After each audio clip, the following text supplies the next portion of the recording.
Hello friends, મારી channel ગુજરાતીમાં તમારું ખૂબ ખૂબ સ્વાગત છે. આજે હું શિયાળામાં બનતું લીલી તુવેરનું શાક બનાવવા જઈ રહી છું, જે તમે ખાશો ને તો દર અઠવાડિયે 10 દિવસે એકવાર બનાવશો. બનાવવામાં પણ સરળ છે અને ટેસ્ટમાં એકદમ ઊંધિયા જેવું લાગે છે. અને એમાં હું મારી રીતે અલગ રીતે બનાવું છું, જે બહુ ફટાફટ બની જાય છે, પણ ટેસ્ટ એનો એકદમ ઊંધિયા જેવો લાગશે. તો તમે જરૂરથી ટ્રાય કરજો અને મને કહેજો કે રેસીપી કેવી લાગી. ચેનલ ઉપર નવા હો ને તો ચેનલને સબસ્ક્રાઈબ જરૂરથી કરી લેજો. તો ચાલો શરૂ કરીએ બનાવવાનું.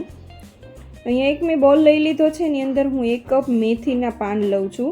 તો લીલી મેથીને મેં ધોઈ અને એકદમ ઝીણી સમારી લીધી છે, કોરી કરી, અને એ લઈ લેવાની છે.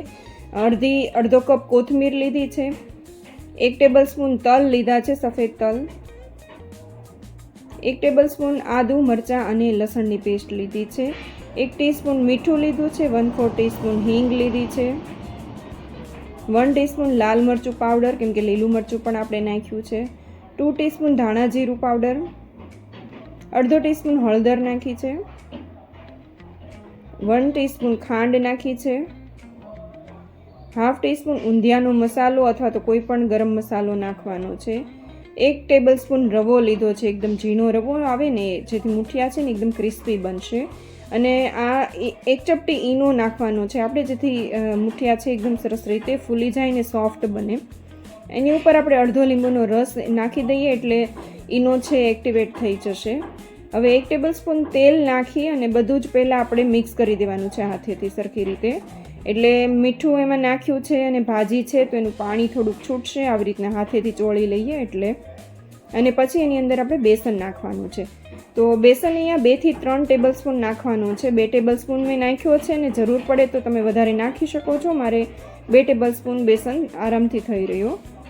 તો આમાં આપણે ભાજીનું પ્રમાણ વધારે દેખાય ને બેસનને લોટનું પ્રમાણ ઓછું દેખાય ને, એવી રીતના આપણે એનો લોટ બાંધવાનો છે.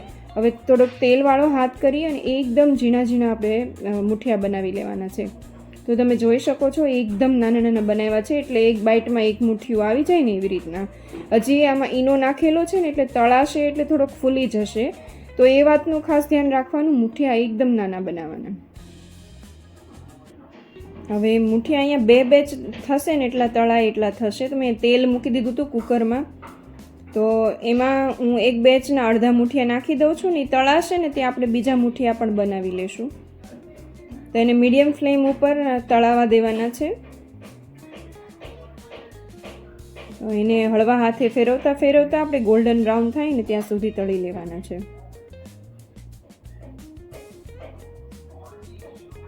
આ મુઠિયા તમે એક સાથે પણ બનાવી શકો છો. તમે એને 10 થી 15 દિવસ ફ્રીજમાં સ્ટોર કરી શકો છો.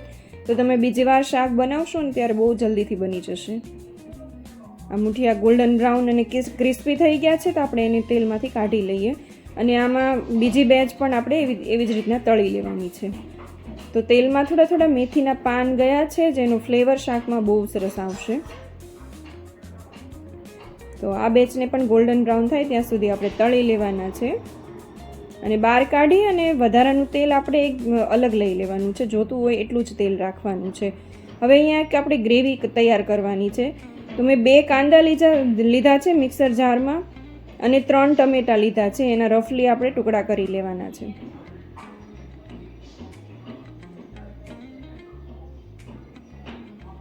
તો કાંદાને ટમેટાને અલગ અલગ પીસવાની જરૂર નથી, બંને એક સાથે જ પીસી લીધા છે.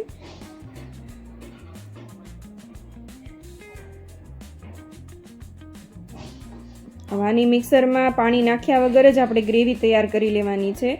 આ શાક એટલું જલ્દીથી બની જાય છે ને કે તમે વારે વારે બનાવવાનું એને પસંદ કરશો. તો વધારાનું તેલ મેં લઈ લીધું છે. અહીંયા 2 થી 2.5 ટેબલ સ્પૂન જેટલું તેલ રાખ્યું છે. એમાં આપણે સૌથી પહેલાં જીરું એડ કરી દઈએ. 1 ચપટી હિંગ એડ કરવાની છે. 1 તમાલપત્ર લીધું છે, તમે તજ પણ નાખી શકો છો. હવે અહીંયા લીલી તુવેરના દાણા એમનામ જ કાચા જ લીધા છે, આપણે બોઇલ નથી કરેલા. તો 1 કપ જેટલા લીલી તુવેરના દાણા લીધા છે અને આપણે 3 થી 4 મિનિટ આવી રીતે લો ફ્લેમ ઉપર પહેલાં થોડાક ચોળવી લેવાના છે. અને પછી એની અંદર આ ઝીણું સમારેલું 1 બટેટું નાખવાનું છે. અને ઝીણું સમારેલું 1 રીંગણ નાખવાનું છે. રીંગણ મેં એકદમ નાનું હતું એવડું જ લીધું છે. તો 1/4 કપ જેટલું જ રીંગણ છે. હવે એમાં થોડાક મસાલા કરી લઈએ. તો હાફ ટીસ્પૂન હળદર, 1 ટીસ્પૂન મીઠું અથવા તો સ્વાદ પ્રમાણે મીઠું એડ કરવાનું, 2 ટીસ્પૂન જેટલું લાલ મરચું પાવડર ને 2 ટીસ્પૂન જેટલું ધાણા જીરું નાખ્યું છે. 1 ટીસ્પૂન શેકેલી શીંગનો ભૂકો નાખવાનો છે અને થોડો અમસ્તો મેં ઊંધિયાનો મસાલો આમાં પણ એડ કર્યો છે. 1 ટેબલસ્પૂન જેટલું આદું, મરચાં અને લસણની પેસ્ટ એડ કરી છે. હવે આપણે જે ગ્રેવી બનાવી તે ગ્રેવી બધી એની અંદર એડ કરી દઈએ, એટલે મસાલા અને ગ્રેવી બંને જ એક સાથે જ એમાં સતળાઈ જાય.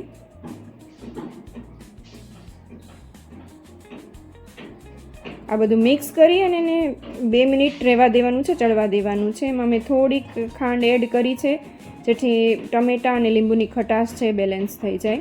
હવે અડધો કપ જેટલું પાણી આમાં એડ કર્યું છે મેં.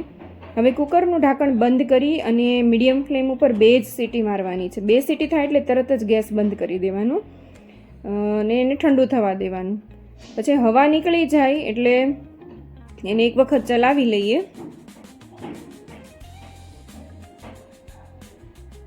અને આપણે જે મુઠિયાની ગોળી બનાવી હતી એમાંથી 2 મૂઠડી લઈ અને આવી રીતે ચોળી નાખવાની છે, એટલે શાકમાં બધો જ ટેસ્ટ આવી જાય.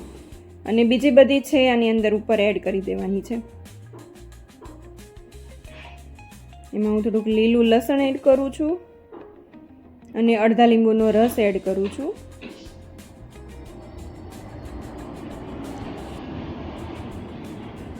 અહીંયા મેં કુકરનો ગેસ ફરીથી એક વખત ધીમા ગેસે ચાલુ કર્યું છે અને 2 મિનિટ માટે એને ચાલુ કરીને રહેવા દેવાનું છે, એટલે બધું સરસ રીતે એકરસ થઈ જાય ને એક્સ્ટ્રા રસો હોય એ પી જાય. તમે જોઈ શકો છો 2 સીટીમાં એકદમ સરસ રીતે તુવેર બફાઈ ગઈ છે અને આપણું બટેટું પણ ઝીણું સમાર્યું હતું ને એટલે એ પણ બફાઈ ગયું છે. તો આપણું ટેસ્ટી ઊંધિયા જેવું શાક બનીને તૈયાર છે. આમાં તમે બટેટાની જગ્યાએ સૂરણ છે, કાચા કેળા છે, રતાળું છે, કોઈ પણ વસ્તુ એડ કરી શકો છો. જે તમારી પાસે અવેલેબલ હોય ને એ તમે એની અંદર એડ કરી શકો છો.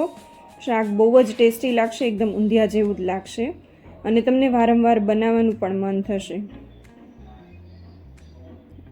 હવે આ લીલી તુવેરની બદલે તમે વટાણા નાખીને પણ આ શાક બનાવી શકો છો, લીલા વટાણા એડ કરીને. તો તૈયાર છે આપણું લીલી તુવેર મુઠિયાનું શાક. તમે એને દાણા મુઠિયાનું શાક પણ કહી શકો છો. આ રોટલા, ભાખરી, રોટલી, પરાઠા બધાની સાથે બહુ જ ટેસ્ટી લાગશે. ફ્રેન્ડ્સ, વિડીયો ગમ્યો હોય તો લાઈક જરૂરથી કરજો ને કોમેન્ટમાં રેડ હાર્ટ જરૂરથી આપજો અને ચેનલ ઉપર નવા હો ને તો સબસ્ક્રાઈબ જરૂરથી કરી લેજો. Thank you for watching.